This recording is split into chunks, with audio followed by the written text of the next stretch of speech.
Après les astuces, après les plugins, après les scripts, voici les outils pour OBS. D'ailleurs, ce sont plus globalement des outils pour le stream, puisque la plupart d'entre eux seront également compatibles avec l'appli Streamlabs, XSplit ou Twitch Studio. Donc petite sélection d'outils que j'ai tout simplement trouvé en cherchant sur les forums officiels d'OBS que je vous conseille de visiter. Et on démarre gentiment avec Camera Pro, c'est un site qui permet d'utiliser une webcam à distance. Pour ceux qui connaissent, le principe est similaire à Video Ninja, que j'avais déjà présenté, et en gros vous allez pouvoir connecter n'importe quelle webcam. Ensuite on récupère un lien à placer dans une source navigateur, on ajoute tout ça dans OBS et la cam apparaîtra dans notre scène. Alors évidemment on peut s'en servir avec son téléphone en Wi-Fi ou en 4G pour faire une caméra d'appoint, carrément une caméra principale. Mais on peut aussi et surtout utiliser cette méthode pour afficher plusieurs webcams sur une même scène, ça peut être pratique sur les streams de type talk show où les intervenants sont à distance. Il suffira qu'ils aillent sur Camera Pro, qu'ils activent leur caméra et qu'ils transmettent leur lien pour que l'autre puisse ajouter les POV dans la scène de talk. A priori pas de limite si ce n'est bien sûr qu'il faudra avoir une connexion capable de télécharger en temps réel tous les flux de caméra. Et plus vous ajoutez de liens en provenance de Camera Pro, bien plus il faudra un bon débit. On passe à Discord Overlay qui, comme son nom l'indique, est un overlay Discord à intégrer dans une scène OBS. Et là vous allez me dire qu'il existe déjà le StreamKit officiel développé par Discord. Mais le souci du StreamKit, c'est que ça génère un lien uniquement pour le salon vocal dans lequel vous êtes présent à l'instant T. Autrement dit, si vous changez de salon, le lien StreamKit n'affichera plus rien. Avec l'outil Discord Overlay, la détection se fera automatiquement, peu importe si vous changez de salon vocal, l'overlay sera toujours à jour et vos interlocuteurs seront donc toujours visibles sur l'overlay. Et la manip est très simple, il suffit de télécharger et d'exécuter Discord Overlay. Sur l'appli Discord, il faudra activer l'option Overlay en jeu dans les paramètres utilisateurs. Et sur OBS, on pourra ajouter une source capture de fenêtre pour capturer Discord Overlay. Dernière étape, on va appliquer un filtre d'incrustation par chrominance avec les paramètres donnés sur la page de l'outil, et c'est fini. On aura un overlay Discord qui se mettrait automatiquement à jour au changement de salon vocal. Ensuite, on a un petit outil pour la musique. J'avais déjà dédié une vidéo montrant comment afficher la musique en stream, mais j'avais encore jamais mentionné Now Playing, et comme c'est une suggestion qui a également été faite sur le Discord Zero Absolute Gaming, j'ai voulu vous en parler parce que son principe est vraiment très simple. Bon alors ça ne fonctionne qu'avec Spotify et Stream Elements. Si vous utilisez autre chose pour écouter de la musique, vous pouvez oublier. Mais pour les autres, il suffit de se rendre sur le site nowplaying.site, on crée un compte très rapidement, on vérifie son adresse email, procédure ultra classique, et dans le tableau de bord, on pourra connecter par exemple Spotify. Ensuite, on récupère le lien généré et il suffira de le mettre dans une source navigateur, donc sur OBS, XSplit et Streamlabs Desktop, peu importe. Et comme ça, il sera possible d'afficher quelle musique passe sur son stream avec un petit widget bien sympathique.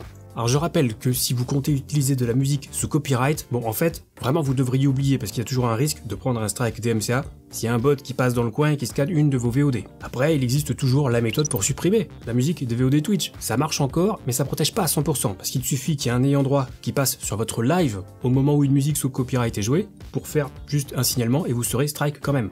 Donc voilà, j'en profite vraiment au passage pour rappeler qu'utiliser de la musique libre de droit, c'est à l'heure actuelle la solution la plus sûre. Il y a suffisamment d'alternatives pour trouver un style qui vous convient, du jazz au métal, en passant par le disco ou le rap. Par exemple, il y a Epidemic Sound. Et avant qu'on me fasse la remarque, oui, c'est payant, mais pour avoir abordé le thème à plusieurs reprises avec la commu sur Discord justement, il en ressort systématiquement qu'une centaine d'euros par an, ça reste quand même un bon investissement pour avoir l'esprit tranquille et ne pas avoir à se soucier du DMCA. Donc voilà.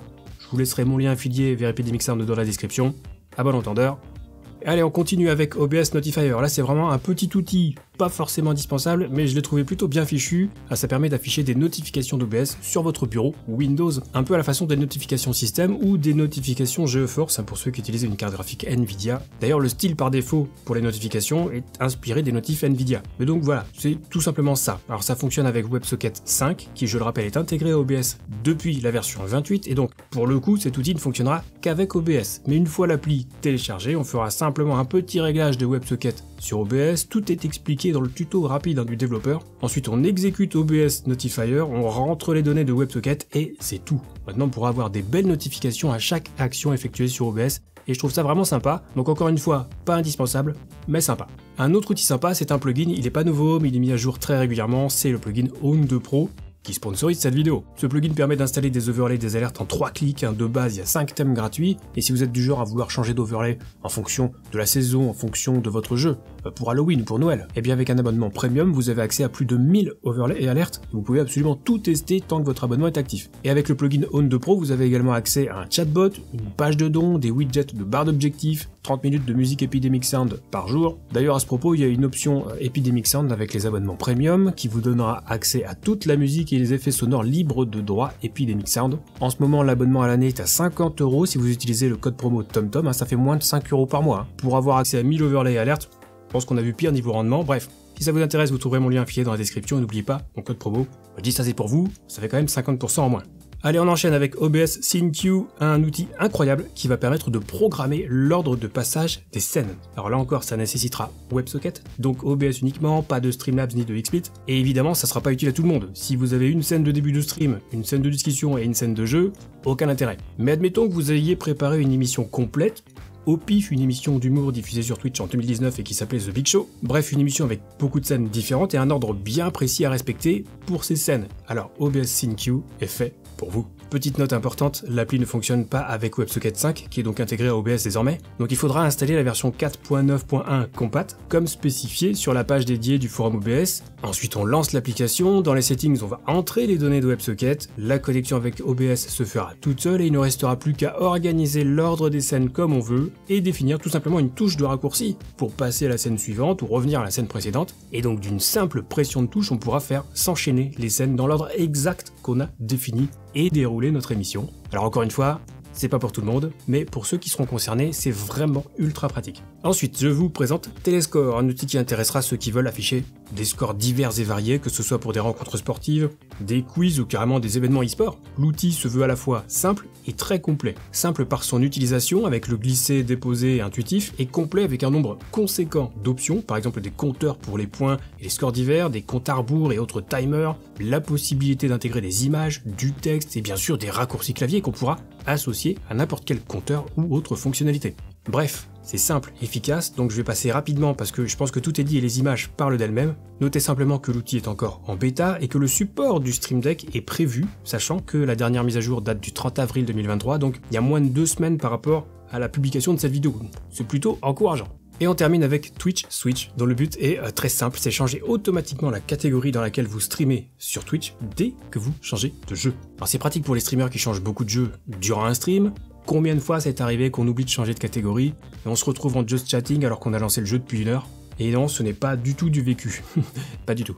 Dans tous les cas, c'est vraiment easy. Il suffit de télécharger et d'installer l'application en mode administrateur, c'est spécifié par le développeur. Ensuite, on exécute l'appli, on fait la liaison avec son compte Twitch, et dès qu'un nouveau jeu est lancé, il sera détecté par l'appli, et la catégorie du stream sur Twitch changera automatiquement, donc plus besoin de s'en préoccuper.